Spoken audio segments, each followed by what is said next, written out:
Hi, welcome to Max's kitchen. இன்றைக்கி நம்ம பார்க்க போகிறது நம்ம சேனலில் டிஃபனுக்கு உண்டான சைட் டிஷ்.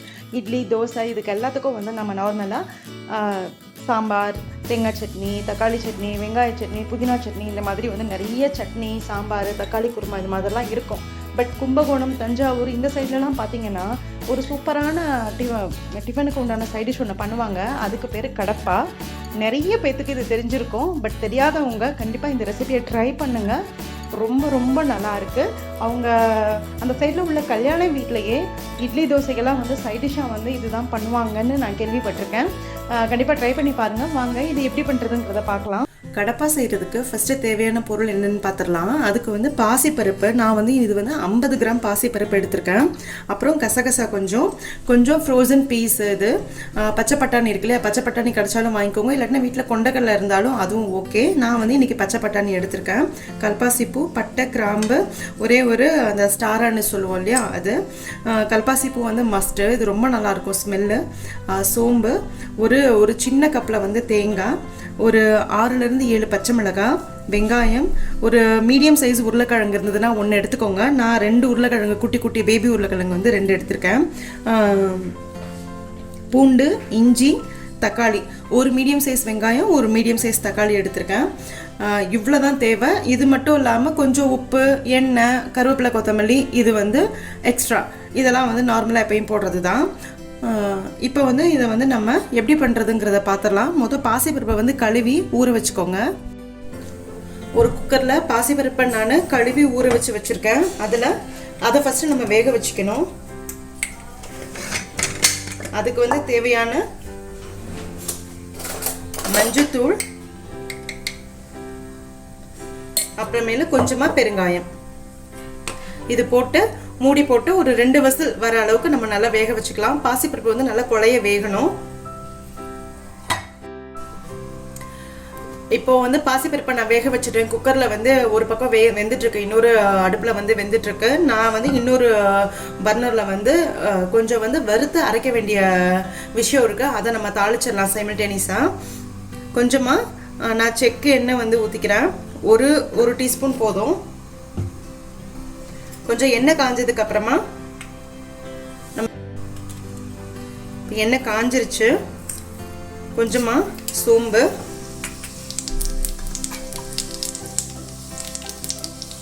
பச்சை மிளகா ஒரு 6-7 பச்சை மிளகா போடலாம். ஏன்னா பச்சை மிளகா காரம் தான் இந்த கடப்பாக்கு. எப்பயுமே பச்சை மிளகா போடும்போது கீரி போடுங்க, இல்லாட்டினா அது வெடிக்க பாசிபிலிட்டிஸ் இருக்குது, வெடிக்கிறதுக்கு உண்டானது. அதனால நான் ஒரு 6-7 போடுறேன். நம்ம மிளகாத்தூள்ல எதுவும் சேர்க்க போறதில்ல.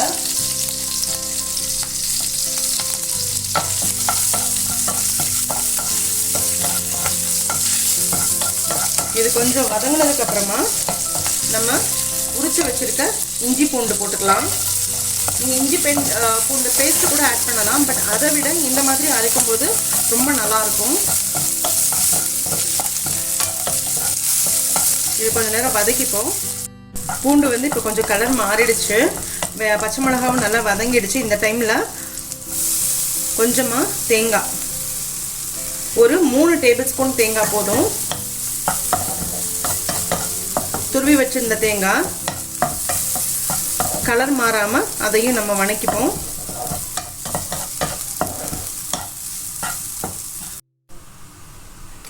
இந்த டைமில் கசகசா ஒரு சின்ன டீஸ்பூன் நான் போட்டுக்கிறேன். 1-2 நீங்கள் 2 போட்டுக்கலாம். நான் ஆல்ரெடி 1 போட்டுட்டேன். அதை ரெக்கார்டாக மிஸ் ஆகிடுச்சு. அதனால தான் இப்போ இன்னொன்று போட்டு காமிச்சேன். ஒரு 2 டீஸ்பூன் போட்டுக்கோங்க. குக்கரில் பருப்பு வெந்துட்டுருக்கு, அந்த சவுண்டு தான். இது நல்லா வதக்கிப்போம்.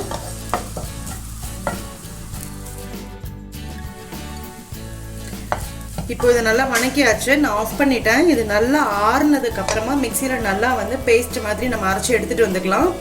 அதுக்குள்ளே குக்கரில் போட்டிருந்த பாசிப்பருப்பு வெந்துருச்சு. ஸோ அதுவும் ஸ்டீம்லாம் போயிடணும். அதுக்குள்ளே அதுவும் ஸ்டீம்லாம் போயிடும். இந்த மசாலா நம்ம வதக்கி வச்சுருக்கோம் இல்லையா, அதுவும் கம்ப்ளீட்டாக கூலாகி நம்ம அரைச்சி எடுத்துகிட்டு வரதுக்கு கரெக்டாக இருக்கும். அதுக்கப்புறமா நம்ம மொத்தமாக எல்லாத்தையும் போட்டு தாளிக்கிறது தான் வேலை. இப்போ நம்ம தாளிச்சு விட்டுறலாம். ஒரு குக்கர் இல்லாட்டினா நீங்கள் கடாய் எது வேணாலும் எடுத்துக்கலாம். பட் குக்கர் எடுக்கும்போது உங்களுக்கு வந்து எல்லாமே பிளண்டாகி வரும். சட்டுன்னு ஒரு 2 விசில் வச்சுருந்தாலே வந்து உங்களுக்கு சீக்கிரமாகவே கடப்பா ஆகிடும். ரொம்ப நேரம் கொதிக்கணும்னு அவசியம் கிடையாது. நம்ம அடுத்த வேலையை பார்க்க போகலாம். அதனால தான் நான் குக்கர் இன்றைக்கி எடுத்திருக்கேன். அதில் வந்து கொஞ்சமாக ஆயில் ஊற்றிக்கோங்க.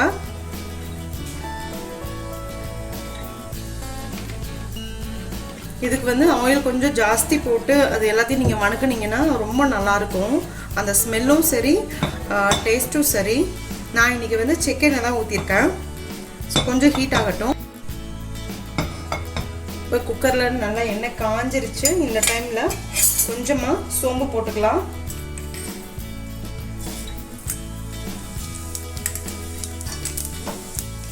அப்புறமேல ஒரு பட்டை, ஒரு 3 கிராம்பு, ஒரு அன்னாசிப்பூ, கல்பாசிப்பூ இருக்கு இல்லையா, அது இதுதான் வந்து வாசனைக்கு ரொம்ப நல்லாயிருக்கும். இது போடும்போது போட்டுட்டு கருகிறதுக்கு முன்னாடியே வெங்காயம், நான் ஒரு வெங்காயம் கட் பண்ணி வச்சுருக்கேன். அந்த வெங்காயம் போட்டுக்கோங்க. வெங்காயம் நல்லா வணங்கட்டும்.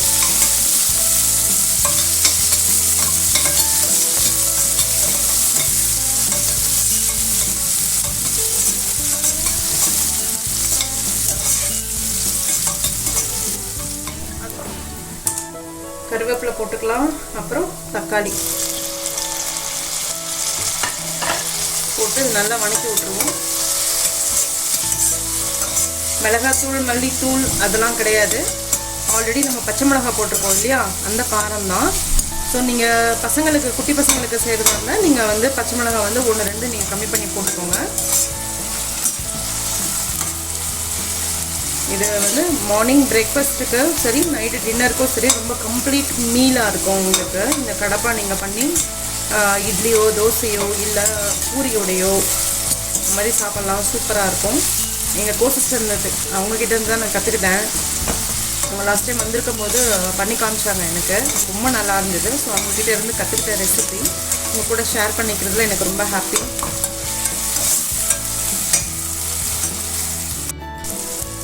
இப்போ தக்காளி நல்லா வதங்கிடுச்சு. கொஞ்சம் மேஷி ஆகணும் தக்காளி, அது பார்த்துக்கோங்க. நல்லா வணங்கினதுக்கு அப்புறமா நம்ம அடுத்தது சேர்க்கலாம். பச்சை பட்டாணி,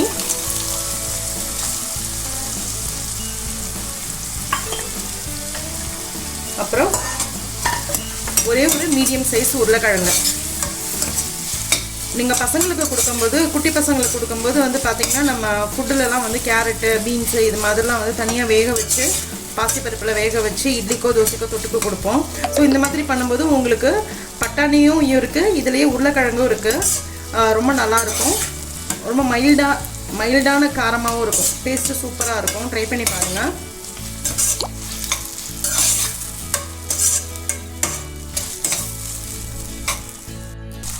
இப்போ காய் ஓரளவு வதங்கிடுச்சு. இந்த டைமில் நான் ஆல்ரெடி வேக வச்சுருந்த பாசிப்பருப்பு, நல்லா குழையாக வேக வச்சுருக்கேன், அந்த பாசிப்பருப்பை ஆட் பண்ணிக்கோங்க.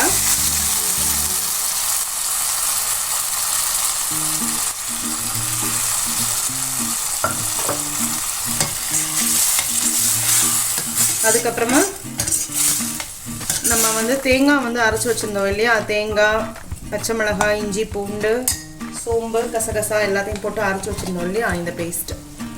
இது வந்து ஒரு கொதி வரட்டும். அதுக்கப்புறமா நம்ம இந்த பேஸ்ட்டையும் சேர்த்து ஆட் பண்ணிவிட்டு குக்கர் மூடி வச்சுட்டு ஒரு 2 விசில் வச்சோம்னா உங்களுக்கு கடப்பா ரெடி.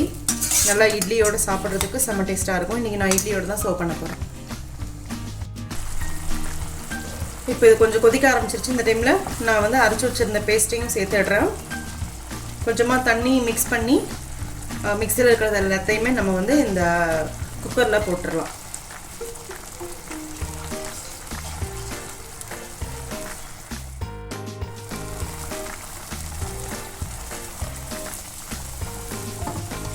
தண்ணி பார்த்துட்டு ஆட் பண்ணிப்போம். ஏன்னா நம்ம தேங்காய் போட்டிருக்கோம், கசகசா இருக்குது இதில், ப்ளஸ் பாசி பருப்பு வேறு போட்டிருக்கோம். இது எல்லாமே வந்து கொஞ்சம் திக்காகிற ஐட்டம்ஸு. ஆறுச்சுன்னா வந்து எல்லாமே வந்து கொஞ்சம் திக்காகும். அதனால் ஒரு கொதி வரட்டும். உப்பு போட்டு ஒரு கொதி வந்ததுக்கப்புறமா கன்சிஸ்டன்சி எப்படி இருக்குன்னு சொல்லி பார்த்துட்டு அதுக்கப்புறமா நான் குக்கர் போட்டு மூடி வச்சிடலாம்.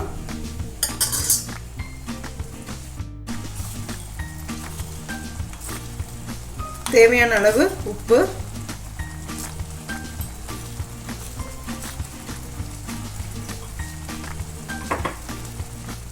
இப்போ இந்த குக்கரில் வந்து நான் கொஞ்சமாக தண்ணி ஊற்றிக்கிறேன், ஏன்னா எனக்கு கொஞ்சம் கெட்டியாக இருக்குது. பார்த்துக்கோங்க கன்சிஸ்டன்சி.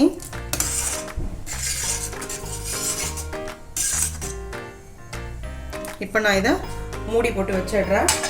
உப்பு நான் சேர்த்துட்டேன். உப்பு காரம்லாம் செக் பண்ணிவிட்டு நம்ம மூடி போட்டுடலாம்.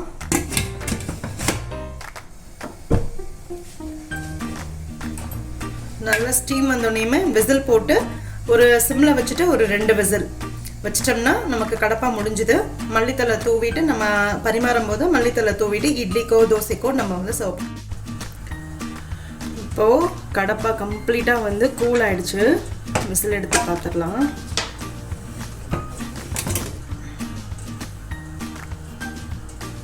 செமையான ஸ்மெல்லு, சூப்பராக இருக்கும். லைட்டாக வந்து கிண்டி விடும்போது சூடு மட்டும் பண்ணிக்கோங்க, ஏன்னா நம்ம தண்ணி சேர்க்குறதா இருந்தால் எக்ஸ்ட்ரா நம்ம ஆட் பண்ணிக்கலாம். தண்ணி சேர்க்கும் போது மறக்காமல் சுடு தண்ணி சேருங்க. அப்போ உங்களுக்கு டேஸ்ட்டு மாறாமல் வேலையும் சீக்கிரமாக முடியும். இப்போ இதில் வந்து மல்லித்தலை நல்லா கொஞ்சம் நிறைய மல்லித்தலை போட்டுக்கோங்க, சூப்பராக இருக்கும் ஸ்மெல்லு. ஸோ அவ்வளோதான், நம்மளோட கும்பகோணம் ஸ்டைல் கடப்பா ரெடி. சூப்பராக இட்லியோட தோசையோட சப்பாத்தி பூரியோட சாப்பிட்றதுக்கு அட்டகாசமாக ரெடி ஆகிடுச்சு. நீங்கள் பச்சை பட்டாணிக்கு பதிலாக நீங்கள் வந்து கொண்டக்கடலை, வெள்ளை கொண்டக்கடலை இருக்குது இல்லையா, வெள்ளை சுண்டல், அது கூட நம்ம ஆட் பண்ணிக்கலாம். அதுவும் ரொம்ப நல்லாயிருக்கும். நல்லா மார்னிங் வந்து பிரேக்ஃபாஸ்ட் வந்து ஒரு ஹெல்த்தியான டிஃபன். டெய்லி வந்து சட்னி சாம்பார் அப்படின்னு சாப்பிட்றத விட இட்லிக்கு இந்த மாதிரி வந்து கடப்பா அப்புறம் சொதி இந்த மாதிரி சாப்பிடும்போது ரொம்ப நல்லாயிருக்கும். ஸோ அவ்வளோதான், கடப்பா ரெடி. இதை நம்ம சர்வ் பண்ணிடலாம். நான் இன்னைக்கு சூப்பரான சாஃப்ட் இட்லியோட சர்வ் பண்ண போகிறேன். சர்வ் பண்ணிடலாமா?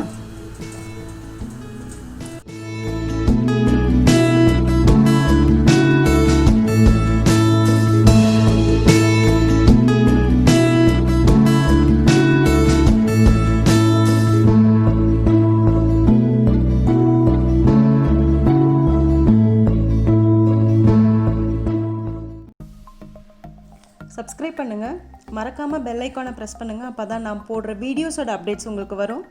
லைக் பண்ணுங்கள், கமெண்ட் பண்ணுங்கள், ஃப்ரெண்ட்ஸோடு ஷேர் பண்ணுங்கள். தேங்க்யூ.